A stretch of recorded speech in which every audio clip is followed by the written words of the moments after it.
अस्सलाम वालेकुम, this is doctor Wasim. मेरे साथ है उस्मान अली हारून। नई वीडियो के साथ आपकी खिदमत में हाजिर है। हम बनाते रहते हैं वीडियोस इस कोशिश में कि आपकी जो गलत फहमियाँ हैं, जो आपने उल्टी बातें पक्की की हुई हैं, वो हम आपकी बदलवा दें और आपको एक साइंटिफिक एविडेंस बेस्ड एक चीज़ ऐसी बताएं कि जिससे आपको फ़ायदा हो, और अगर ये गलतियाँ आप कर रहे हैं तो उन गलतियों को सुधार लें।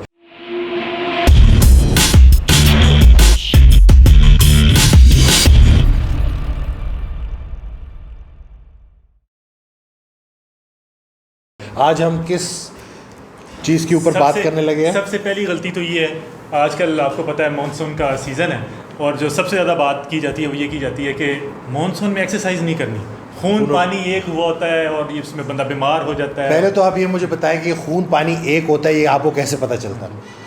और दूसरा ये कि मानसून है भाई, तो असल में थोड़ी सी ह्यूमिडिटी ज़्यादा है, पसीना ज़्यादा निकलता है, तो अपने सॉल्ट का ख्याल रखें, पिंक सॉल्ट लें, सी सॉल्ट लें, इसके साथ अपनी वाटर इनटेक का ख्याल रखें, उसके साथ आप एक्सरसाइज करें। अब ये तो देखें ना, अगर कोई बंदा 1 घंटा एक्सरसाइज कर रहा है और उसका 6000 मिलीग्राम सोडियम जा रहा है और वो उसको दोबारा खुराक के ज़रिए पूरा नहीं कर रहा, तो फिर तो बीमारी होगी, कमज़ोरी होगी। और दूसरा, जिस जगह पे हम एक्सरसाइज करते हैं वहाँ हम इन्वायरमेंट का ध्यान नहीं रखते, एरी है कि नहीं, आपने कोई फ़ैन वगैरह लगाया हुआ है, वेंटिलेशन प्रॉपर है कि नहीं है, तो वो फिर जाहिर है उससे फिर आपके पानी की कमी होगी, उसकी वजह से भी प्रॉब्लम। बेसिकली लोग बीमार इस वजह से होते हैं और इल्ज़ाम आ जाता है एक्सरसाइज कि ये इस सीज़न में एक्सरसाइज जो है वो ठीक। आपने तैयारी पूरी की हुई है कि नहीं, ये ज़्यादा इंपॉर्टेंट है। और फिर दूसरा, आजकल जो सबसे ज़्यादा इशू चल रहा है वो ये है कि जी बकर ईद आ रही है, मैं डाइट छोड़ ना दूँ, मैं बकर ईद के बाद डाइट ना स्टार्ट कर लूँ। तो यही तो हम कहना चाहते हैं कि बड़ी ईद आ रही है, गोश्त ही गोश्त होगा। स्टेक बनाएं, सब्जियों को स्टीम करें, डिफरेंट मज़े की उसके ऊपर मसाले वगैरह लगा के खुराक को मज़ेदार करके स्टेक्स आप खा सकते हैं। लेकिन वो जो यूरिक एसिड वाले लोग हैं वो थोड़े एहतियात करें। बाकी नॉन स्टिक पैन में बना सकते हैं, देसी घी यूज़ कर सकते हैं, लेकिन लिमिटेड क्वांटिटी में, जितनी आपकी बॉडी को रिक्वायर्ड है। सबसे ज़रूरी चीज़ ये होती है कि जो आप फूड इनटेक कर रहे हैं वो आपकी बॉडी को रिक्वायर्ड कितना है, चाहे आप कोई भी फॉर्म का फूड ले रहे हैं, रिक्वायर्ड कितना है। कोई भी बंदा इस ईद पे ना अगर डाइट अपनी कंटिन्यू करना चाहता है तो बड़ी आराम से करता है, बस अपने कार्ब्स को वॉच करे कि वो तो बहुत ज़्यादा नहीं ले रहा, मतलब राइस लें लेकिन ज़्यादा ना लें, रोटी लें लेकिन बहुत ज़्यादा क्वांटिटी ना कर लें उसकी। इसके अलावा गोश्त भी ऐसा नहीं है कि किलो खा के ही आपको, एक सर्विंग साइज़ उसकी रखें और एंजॉय करें, सब्जियां खाएं। इसके अलावा कोशिश करें कि गैर ज़रूरी मिठाइयों से बचें, वो परहेज़ करें। अच्छा, एक और बात बहुत ज़्यादा की जाती है कि भाई तुमने डाइट तो शुरू कर दी, हमारा वज़न तो कम हो जाएगा, जिम भी जा रहे हो, बड़े डोले शोले बना रहे हो, ये जब छोड़ोगे ना फिर पता चलेगा, बुढ़ापे में मिलेंगे, वो मसल लटक जाएगा, जिस्म में दर्द होगी, अजीब से कॉन्सेप्ट्स हैं। क्या वो शख्स रहा होता है ना जो अमूमन जो खुद फिट नहीं होता, जो ख़ुद एक्सरसाइज नहीं करता, जो ख़ुद अपनी डाइट का ख्याल नहीं रखता, बजाय इसके कि वो एक फ़िट बंदे को देख के ये पूछे कि यार गुड माशाल्लाह, कोई हमें भी बताओ, हमें भी मोटिवेट करो, वो उल्टा वो कह रहा होता है कि हम तुम्हारे बुढ़ापे का या तुम्हारी ख़राबी का इंतज़ार में है कि देखेंगे क्या होगा। एक इंसान जो एक्सरसाइज कर रहा है ना, वो अपने इंसुलिन सेंसिटिविटी को बेहतर कर रहा है, वो अपनी जो स्टोर्ड एनर्जी है उसको इस्तेमाल में ला रहा है, इसके साथ साथ जो एक्सरसाइज करता है अगर वो खुराक भी ठीक रख रहा है, ओवरऑल हेल्थ इंप्रूव हो रही है आपकी। और दूसरी बात ये कि आप माइंड में ये क्यों रखते हैं कि हमने कल को एक्सरसाइज छोड़ देनी है। ये कोई डिग्री नहीं है, ये कोई कोर्स नहीं है, ये कोई आपकी कोई स्कूल के ये 10 साल नहीं है जो आपने गुजारने हैं, उसके बाद आपने कहना जी मैं रिलैक्स हो गया हूँ। इसको लाइफस्टाइल बनाएं।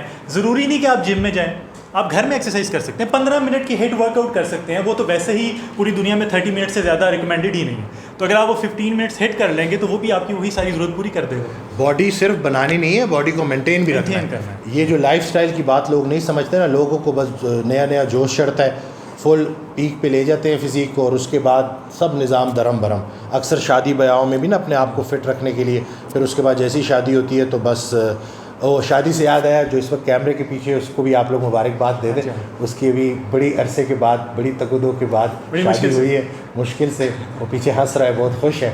इस अभी रिसेंटली शादी हुई है, फिर भी वीडियो रिकॉर्ड करने आ गया, तो हम थैंकफुल हैं, बहुत शुक्रिया आपका।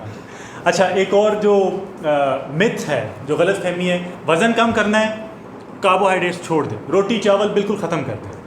देखें, एक अगर इंसुलिन रेजिस्टेंस बंदा, एक डायबिटिक बंदा है जिसकी रेजिस्टेंस बहुत बड़ी हुई है, तो वो तो ठीक है वहाँ पे तो। लेकिन एक बंदा जो कि वज़न कम करना चाहता है और उस हद तक उसकी इंसुलिन रेजिस्टेंस नहीं है, तो ज़रूरी नहीं है कि आप बिल्कुल ही एलिमिनेट कर दें। आप लो कार्ब पे भी जा सकते हैं। उसमें आप थोड़ी क्वांटिटी में चावल रख सकते हैं, सब्जियां बेतहाशा रख सकते हैं, ठीक है, और ओट्स वगैरह हैं, ओट्स रख सकते हैं, बड़ी सोर्सेज हैं कार्बोहाइड्रेट्स की, मगर हमने उनको एलिमिनेट नहीं करना। ये एक ज़रूरी मैक्रो है जो बॉडी को जिसकी खुद ज़रूरत से जब आपने न्यूट्रिशन कीटोसिस पे जाना भी है ना, तो वो भी डॉक्टर की सुपरविजन में या किसी डाइटिशियन की सुपरविजन में जाना है।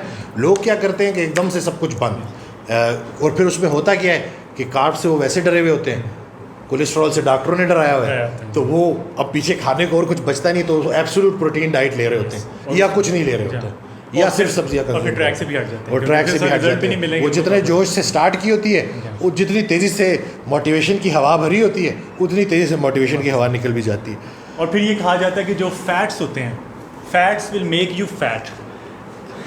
अगर मैं इंसुलिन इंडेक्स के ऊपर बात करता हूँ ना, तो फैट्स का जो इंसुलिन इंडेक्स है देसी घी मक्खन का, वो सबसे कम है कोकोनट ऑयल का। तो वो तो आपको, आपके ब्रेन को चाहिए, आपके मर्दाना हार्मोन को चाहिए, आपके बहुत सारे फंक्शंस हैं बॉडी के लिए को जो चाहिए होता है, ये जो फैट चाहिए होता है। तो सैचुरेटेड फैट आपके दोस्त हैं, ये आपने डाइट में से हटाने नहीं है। फैट आपको मोटा नहीं करता, फैट की बहुत बहुत ज़रूरत है आपकी बॉडी को। वो कार्बोहाइड्रेट्स हैं बेसिकली जिनसे आपने बचना है, या जिनको थोड़ा सा लिमिट शरारत ये करते हैं और बदनाम जो है वो कोलेस्ट्रॉल या फैट हो जाता है। तो ये बस चीज़ें बदल रही हैं। अच्छा, मैं 3 घंटे अगर जिम में एक्सरसाइज करूँ तो बहुत है?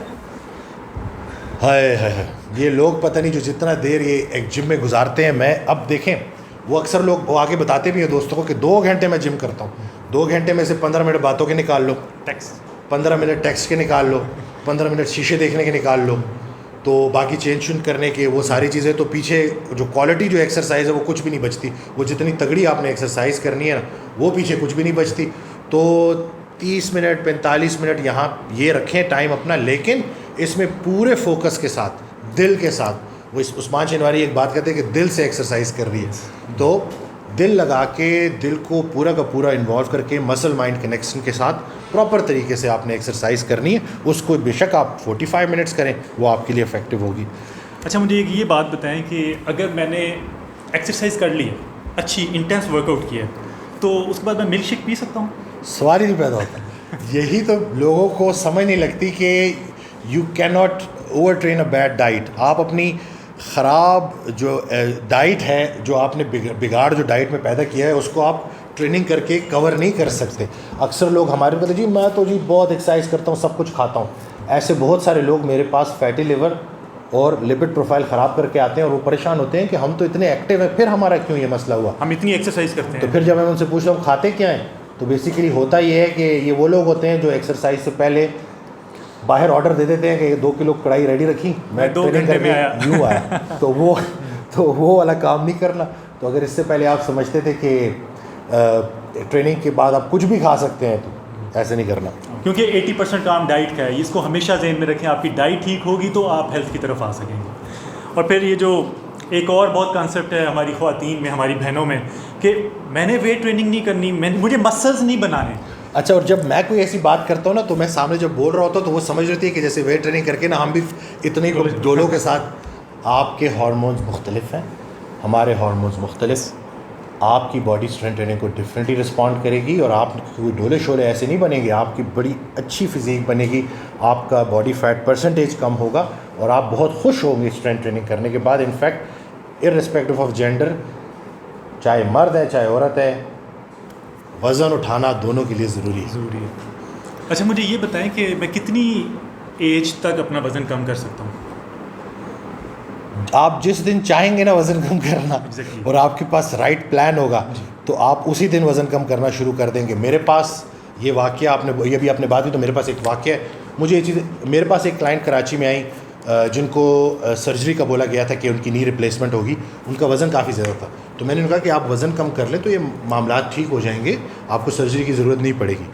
तो खैर 1 माह बाद जब दोबारा मैं गया कराची, तो वो जब आई तो उन्होंने 9 kg वज़न कम किया था, और वो माशाल्लाह पहले मैंने मतलब उनको चलने में प्रॉब्लम थी, अब वो बड़ी नॉर्मल जो है गेट के साथ आई, उनको वॉक बिल्कुल नॉर्मल थी, वो बड़ी खुश थी। तो उन्होंने मुझे कहा कि डॉक्टर साहब, जब मैं आपसे कंसल्टेशन लेके वापस अपने सर्जन के पास गई, तो मैंने उनको कहा कि अगर मैं 10 kg या 9 kg वज़न कम कर लूँ तो फिर तो मुझे ऑपरेशन की ज़रूरत नहीं पड़ेगी ना। तो उन्होंने आगे से जवाब में कहा कि वो बीबी, इस उम्र में वज़न थोड़ी कम होता है। तो ये कोई इंसान अगर आपको कहता है ना कि आप 50 साल 60 साल 70 साल के बाद वज़न नहीं कम कर सकते, तो टोटली झूठ बोल रहा है। आपने ऐसी बातें नहीं सुननी। आप चाहे 60 साल के हैं, 70 साल के हैं, 80 साल के हैं, आपको जिस दिन राइट डाइट पता चल गई और एक्सरसाइज, आप अपना वज़न कम कर सकते हैं। ऑब्वियसली एज के हिसाब से आपने डिफरेंट तरीके से एक्सरसाइज करनी है, लेकिन एक्सरसाइज ही और डाइट ही हल है बहुत सारी बीमारियों का। अच्छा, मैंने ये सुना है कि अगर आप रात को लेट नाइट खाना खाते हैं और फिर सो जाते हैं तो आप मोटे हो जाते हैं, दिन में आप जो मर्ज़ी करते हैं आप मोटे नहीं होते। ये क्या कॉन्सेप्ट है? लोग समझते हैं ना कि अभी मैंने पूरे दिन एक्टिविटी कर ली और अब मैं सोने जा रहा हूँ तो मैं खा नहीं सकता या मेरा वज़न बढ़ जाएगा। डिपेंड करता है आप खा क्या रहे हैं और कितना खा रहे हैं। अगर आपने अपनी कैलोरी सेट की हुई है तो आप बेशक रात को उसी के अकॉर्डिंगली अपना मील लें, चाहे वो सोने से पहले लेते हैं, 2 घंटे पहले लेते हैं, चाहे 1 घंटा पहले लेते हैं। ये और बहुत सारे लोग फिर जब ये इस तरह नहीं करते तो फिर रात को उठ के जब भूख लगती है तो फिर फ्रिज में हाथ डाल के जो सामने लब जाता है तो वो खा लेते हैं। और वो मीठा ही होता है, और वो अमूमन मीठा ही होता है, क्योंकि जब आप फ्रिज खोलेंगे तो जो सारी चीज़ें पड़ी होगी उसमें से आपका जो फोकस है वो सीधा जाएगा उस मिठाई के डब्बे में जो किसी रिश्तेदार ने आपको दी है। तो ऐसा नहीं करना। इसका मतलब क्या है? इसका मतलब ये है कि आप चाहे दिन में ज़्यादा खा रहे हैं या रात में ज़्यादा खा रहे हैं, वज़न बढ़ेगा। और अगर आप दिन में भी अपनी कैलोरीज को काउंटेड रखा हुआ है, रात में भी रखा है, तो वज़न नहीं बढ़ेगा बल्कि कैलोरीज वो बर्न हो जाएगी। अच्छा, फिर एक और बात ही होती है कि आप अगर एक्सरसाइज कर रहे हैं या अगर आप हेल्दी खा रहे हैं, जैसे आप ओट्स ले रहे हैं, आप एग वाइट्स खा रहे हैं, आप chicken, fish, meat, healthy choices हैं फूड की, तो आप जितना चाहें वो खा सकते हैं। यही तो मसला है ना। आप देखें, हमने आपको चले ओट्स की तरफ ले आए, हम आपको एक हेल्दी डाइट की तरफ ले आए, लेकिन अब अगर जहाँ 100 ग्राम खाने थे वहाँ 500 ग्राम खा रहे हैं तो वो तो फिर हल नहीं होगा। देखें, आपने भी एक अच्छी एग्जांपल दी, मैं चाहूँगा कि आप मैंने एग्जांपल ये दी, मैंने ये कहा कि अगर आपके घर का खर्चा 2000 रुपये है और आपको 4000 रुपये मिल रहा है तो आप 2000 खर्च कर देंगे, बाकी 2000 को फाड़ के तो नहीं फेंकेंगे, उसको घर में कहीं ना किसी जगह पे स्टोर कर देंगे कि जब मुझे ज़रूरत पेश आएगी तो मैं यहाँ से निकाल के इसको इस्तेमाल कर लूँगा। अब अगले दिन आपको फिर 4000 मिल जाता है तो क्या होगा? खर्चा तो 2000 है, वो आपने जो जमाशुदा है वो 4000 हो जाएगा। ठीक तो है, बॉडी भी यही करती है। जब आप ज़रूरत से अगर 2000 कैलोरीज की जगह आप 4000 कैलोरीज दे रहे हो, 2000 कैलोरीज इस्तेमाल होगी, 2000 स्टोर होगी। लेकिन एक मसला है ना, अब अगर ये स्टोर करके यूटिलाइज़ कर रहे हो तो अलग बात है, लेकिन ये स्टोरेज प्रोसेस चलता है कम से कम साल। वो अगला नेक्स्ट टाइम आने ही नहीं देते, हम उससे पहले इतनी कैलोरीज कंज्यूम कर लेते हैं। यानी कि ज़ख़ीरा अंदोज़ी जो कि हमारे दीन में उसकी इजाज़त नहीं है, लेकिन हम, और ये भी बहुत आसान है। जैसे आपका 2000 का खर्चा अगर आपको 1000 मिल रहा है तो जो आपकी जमाशुदा 4000 है उनमें से 1000 निकाल के 2000 पूरा करके आप खर्च करेंगे। तो बॉडी भी ऐसी करेगी, जब आप बॉडी को मजबूर करेंगे कि अगर 2000 कैलोरीज रिक्वायर्ड हैं और आप 1000 ले रहे हैं एक मिसाल के तौर पे, तो जो उसको 1000 एक्स्ट्रा चाहिए वो जो फैट उसने स्टोर किया वहाँ से निकालेगी, उसको बर्न कर देगी। और वो जो आपने ज़ख़ीरा अंदोज़ी की हुई है वो आप इसी तरह से सदका निकलता जाएगा और आप हेल्दी होते जाएंगे, फिट होते जाएंगे। और फिर एक और जो कॉन्सेप्ट है कि हम डाइट पे हैं, दूध बहुत ज़रूरी है, फ्रूट्स बहुत ज़रूरी हैं, आपने वो शामिल नहीं किए। मैं क्लाइंट्स को भी ये बताता हूँ कि ये दूध, ये फ्रूट्स, कोई भी किसी किस्म की खुराक, ये हमारी ज़ुबान को पता है ये टेस्ट है।